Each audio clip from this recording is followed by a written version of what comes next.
Je, ulishawahi kujiuliza siku ya kiyama ama siku ya mwisho itakuwaje? Na je, mimi nitakuwa wapi?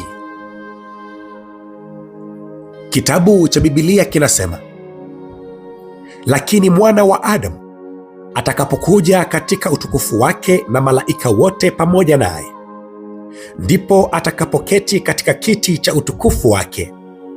Mataifa yote yatakusanyika mbele yake, naye atawatenganisha kama vile mchungaji anavyotenganisha kondoo na mbuzi. Atawaweka kondoo mkono wake wa kulia na mbuzi mkono wake wa kushoto. Kisha mfalme atawaambia wale walio upande wa kulia, njoo wewe uliyebarikiwa na Baba yangu, na urithi ufalme uliotayarishwa kwa ajili yako tangu kuwekwa misingi ya ulimwengu huu.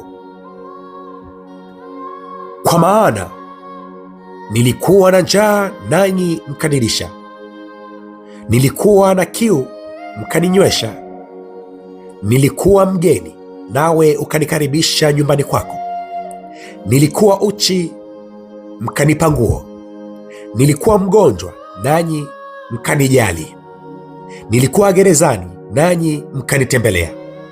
Ndipo hao wenye haki watamjibu, Bwana, ni lini tulipokuona ukiwa na njaa tukakulisha, au una kiu tukakunyesha, au mgeni tukakukaribisha, au uchi tukakupa nguo? Ni lini tulipokuona ukiwa mgonjwa au kifungoni tukakutembelea? Naye mfalme atawaambia, nawahakikishia, mlipomtendea mmoja wa hao ndugu na dada zangu walio wadogo, mlinitendea mimi. Kisha mfalme tena atawageukia wale walio upande wa kushoto na kusema, ondokeni kwenu ninyi mliolaaniwa, mwende katika moto wa milele aliowekewa tayari Ibilisi na roho wake waovu. Kwa maana nilikuwa na njaa nanyi hamkunilisha, nilikuwa na kiu nanyi hamkuninywesha chochote, nilikuwa mgeni nawe hukunikaribisha nyumbani kwako, nilikuwa uchi nawe hukunipa nguo, nilikuwa mgonjwa na mfungwa nanyi hamkunitembelea. Ndipo atakapojibu, Bwana, ni lini tulipokuona ukiwa na njaa au kiu, au mgeni au uchi au mgonjwa au mfungwa, nasi hatukukusaidia?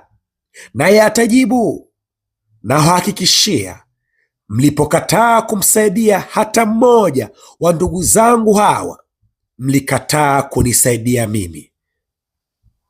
Nao watakwenda kwenye adhabu ya milele, lakini wenye haki watakwenda kwenye uzima wa milele na Yesu Kristo wa Nazareti.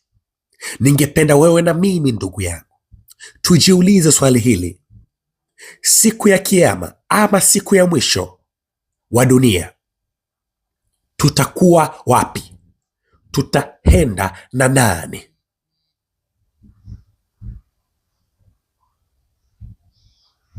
Tukipata majibu yake, tutajua nini cha kufanya kabla ya kifo chetu. Mungu atubariki, atuongoze, kwa sababu safari ya Ukristo, safari ya kumjua Mungu ni safari ndefu sana ambayo imewashinda wengi. Shetani awe mbali nasi, ila Mungu awe karibu nasi. Mungu akubariki popote ulipo. Mimi naitwa Joseph Jeremiah. Nawapenda sana.